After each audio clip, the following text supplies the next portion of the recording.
I thought the woman standing beside my hospital bed was a nurse.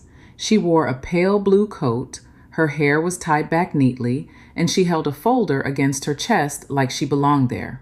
I had just woken up after emergency surgery. My mouth was dry, my body felt heavy. My husband Robert had gone downstairs to make a few calls. That was what he told me. Then the woman stepped closer, looked at the machines beside my bed, and whispered something so strange that for a moment I thought the anesthesia was still playing tricks on my mind. You need to stop letting him sign things for you. I blinked at her. I asked who she was. She looked toward the door like she was afraid someone might be listening. Then she said, "My name is Elise, and your husband told me you died 3 years ago." That was the first time in 36 years of marriage that I realized Robert had not only been lying to me, he had been burying me while I was still alive. My name is Evelyn Carter. I was 62 years old when my life split into before and after. Before that day, I believed I had a stable marriage. Not passionate like in movies, not perfect, but steady. Robert and I had been together since our 20s. We raised one daughter, Natalie, buried both of my parents, bought a small house, paid off debts, and became the kind of couple people described as reliable. That word sounds so harmless until you realize reliability can be performed. Robert was a quiet man. He did not drink. He did not gamble. He never forgot to pay bills. He had the same breakfast every morning: black coffee, toast, 2 boiled eggs. He kept receipts in labeled envelopes. He folded his shirts by color. He was the sort of man who made betrayal feel impossible because he seemed too boring to hide anything interesting. That was his greatest disguise. The emergency surgery happened on a Tuesday morning. I collapsed in our kitchen while making tea. Robert caught an ambulance, rode with me to the hospital, held my hand before they wheeled me away, and kissed my forehead like a frightened husband. When I woke up hours later, he was sitting beside me. His eyes were red. He told me I had scared him. He told me he could not imagine life without me. I remember feeling guilty for putting him through that. That is how deep the conditioning was. Even after surgery, even in pain, I was worried about comforting the man who had spent years erasing me. The next afternoon, Robert said he needed to step out to speak with the insurance office. He took my purse with him. He said he needed my cards and ID to clear up paperwork. At the time, I did not question it. For most of our marriage, Robert handled forms. I cooked, hosted birthdays, remembered family details, cared for our daughter, checked on neighbors, and kept the emotional life of the family running. He handled signatures. That was how he described it. Just the boring signatures. I did not know those boring signatures had become the doorway to everything I owned. About 15 minutes after he left, Elise entered my room. She was maybe 45, elegant but tired. The kind of tired that sits behind the eyes instead of under them. She asked if I was Evelyn Carter. I said yes. Her face changed. Not surprise, confirmation, as if she had been told a ghost story and the ghost had just answered. She closed the door behind her. Then she said Robert had introduced himself to her 4 years earlier as a widower. He said his wife had died after a long illness. He said he had one daughter who lived abroad and rarely called. He said he was lonely. She said they met at a property auction. That was the first detail that made my heart speed up. Robert had never mentioned property auctions. Elise continued. She said Robert was charming in a quiet, wounded way. He did not rush her. He brought flowers to her office. He spoke about grief like a man who had survived something terrible. Eventually, they became close. Then they became more than close. I lay in that bed, listening to a stranger describe dates my husband had gone on while I was home making soup and washing his shirts. But somehow, the affair was not the part that hurt most. It was what came next. Elise opened the folder she had brought. Inside were photocopies of legal documents, a house deed, a business registration, a life insurance form, and a trust agreement. At the top of one page was my full name, Evelyn Grace Carter. Under marital status, someone had typed one word: deceased. I stared at it for so long, the letters stopped looking real.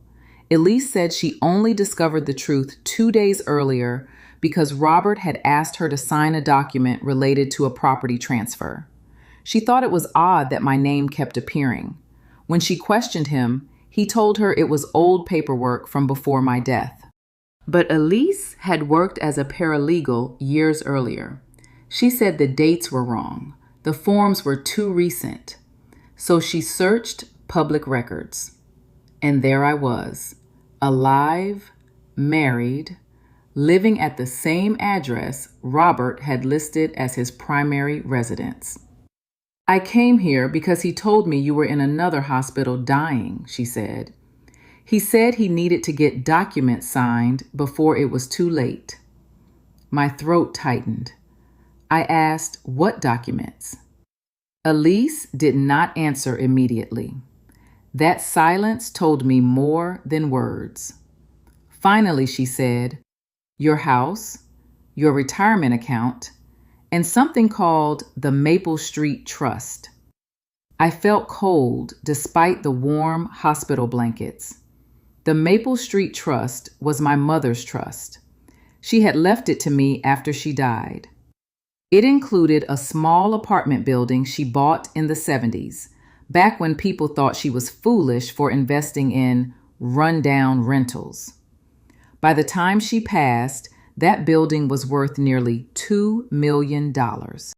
Robert always acted annoyed by it. He called it your mother's headache. He said the tenants complained too much.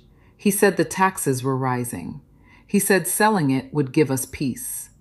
But my mother made me promise never to sell unless I truly wanted to. She had been a single mother before she married my father. That building was the first thing she ever owned by herself. She used to say, property is the only apology the world gave me for underestimating me.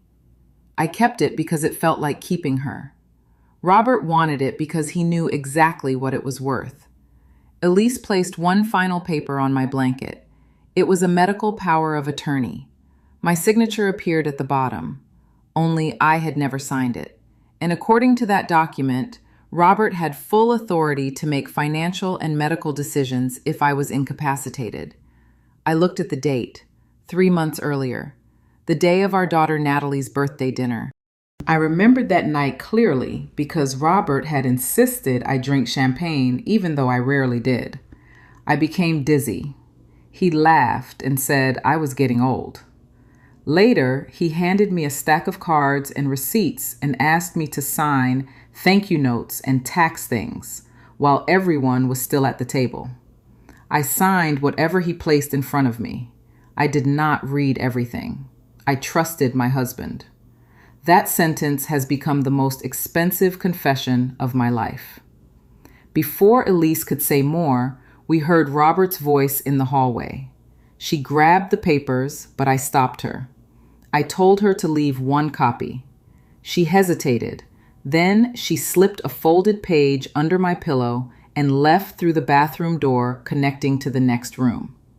A few seconds later, Robert walked in. He smiled at me. Not warmly, testing.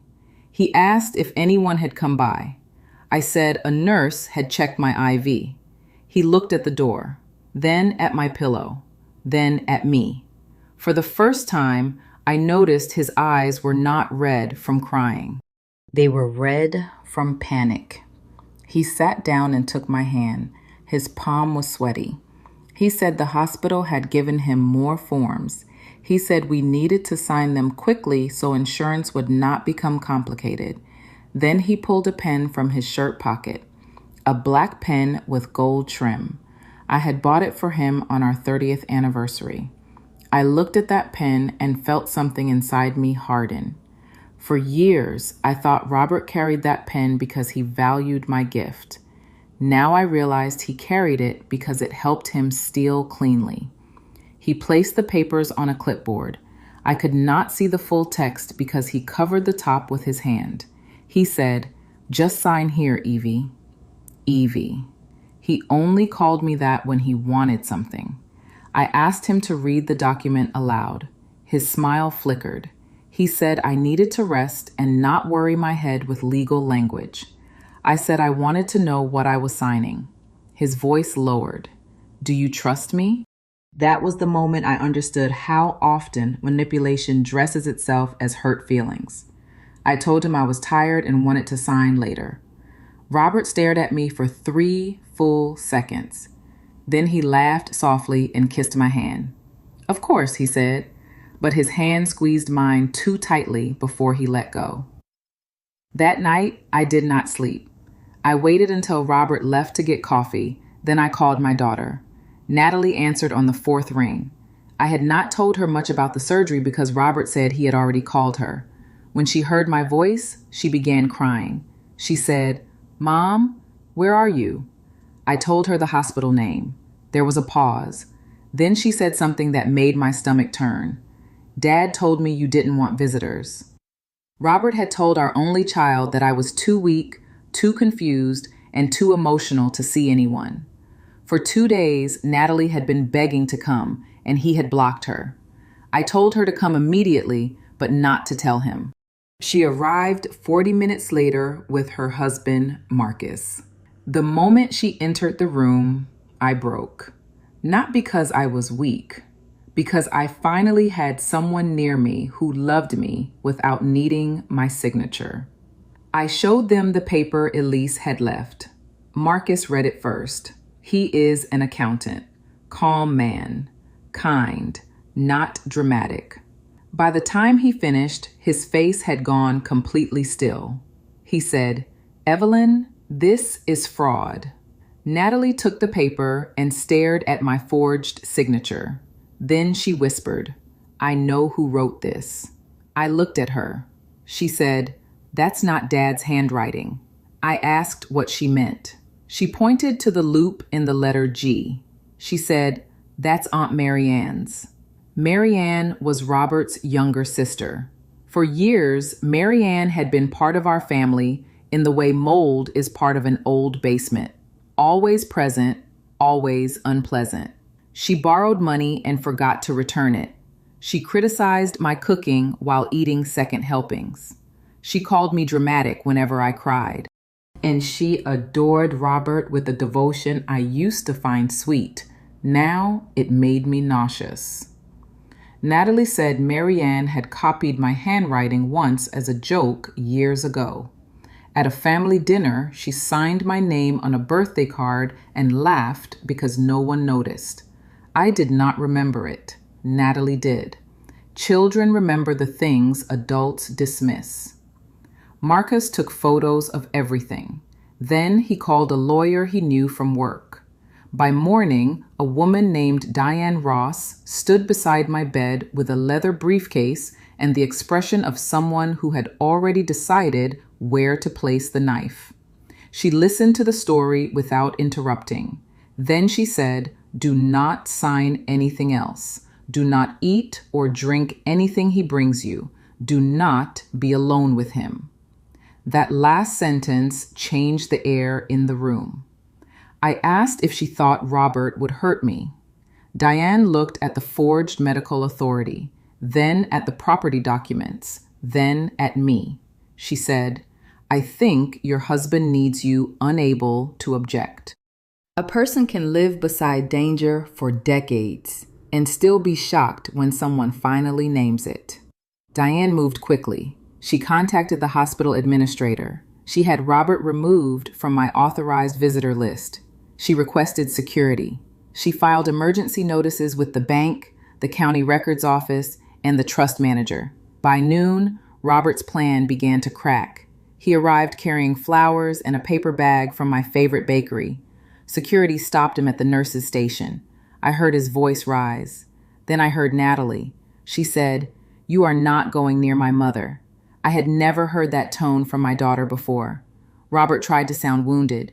He said everyone was overreacting. He said Elise was unstable. He said I was confused from medication. Then he made his first major mistake. He said, "Evelyn agreed to everything." Diane stepped out of my room and asked, "Agreed to what, Mr. Carter?" Silence. The hallway became so quiet I could hear the machine beside my bed breathing for me. Robert left without answering.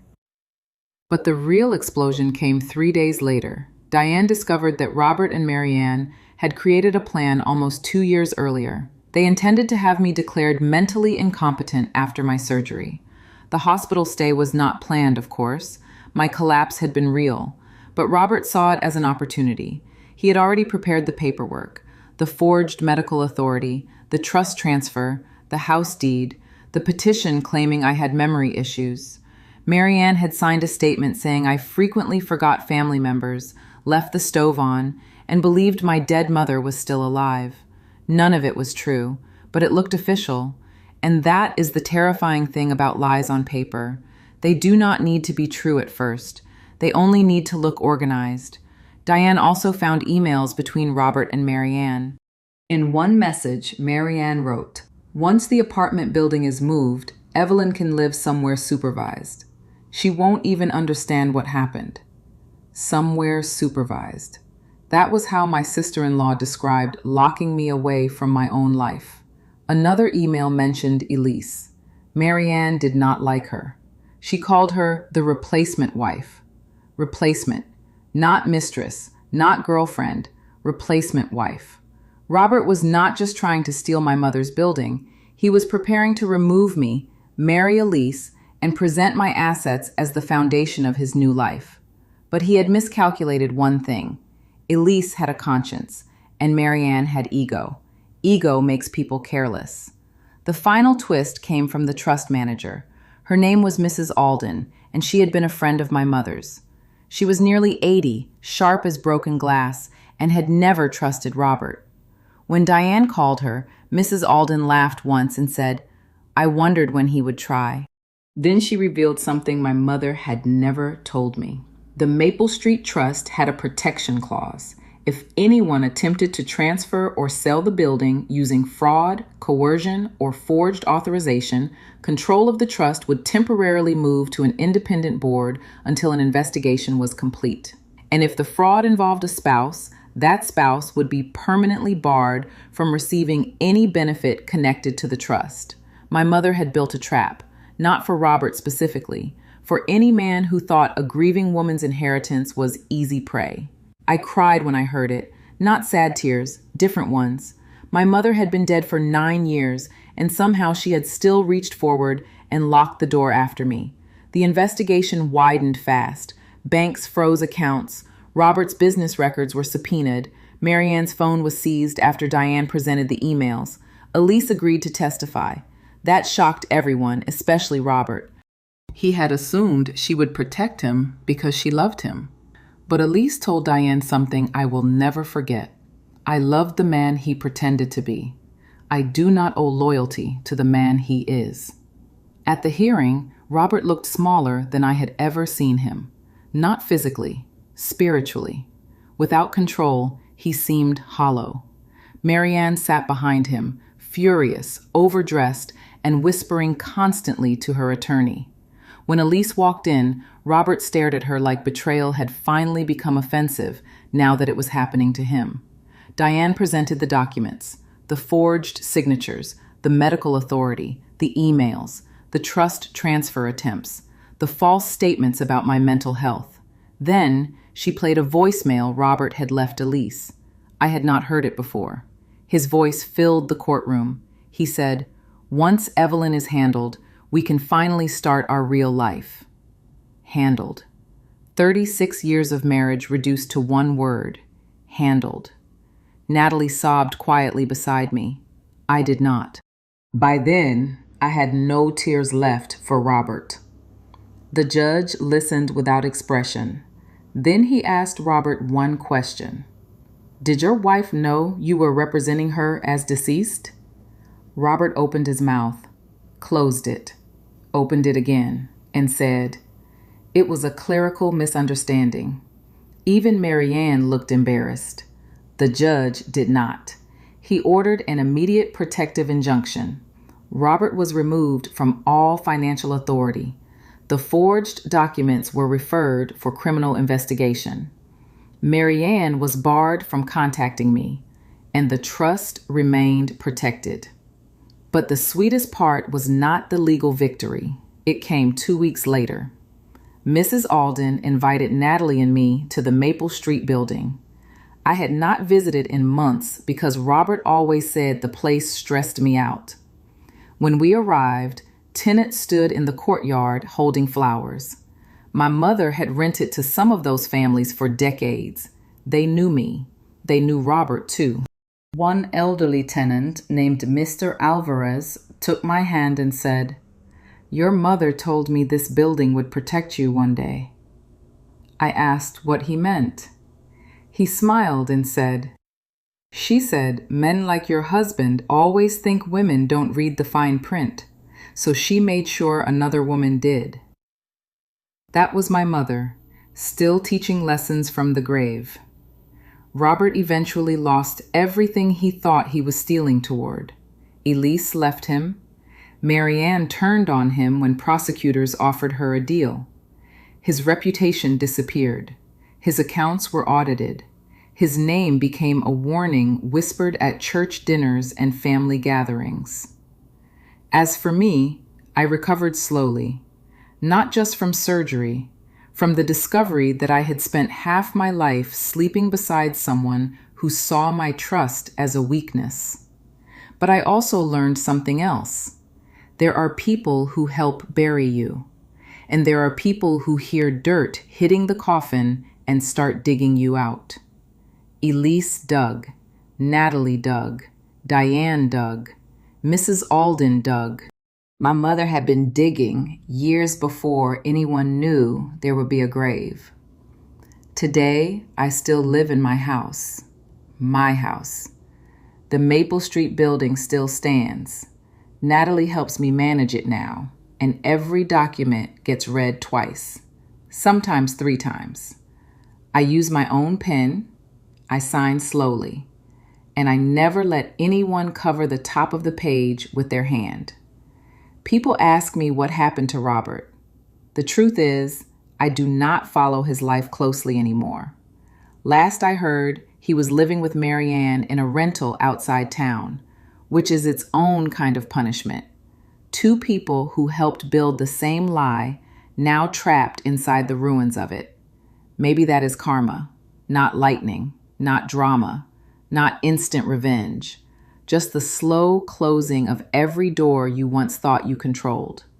And when I think back to that hospital room, to Elise standing beside my bed with a folder pressed to her chest, I understand something now. She did not come to destroy my marriage. Robert had already done that. She came to open the file. And once it was open, every page told the same truth. My husband did not lose me when he cheated. He lost me when he decided I was more useful silent than alive. But he forgot one thing. I was my mother's daughter. And women like us do not stay buried just because a man signs the paperwork.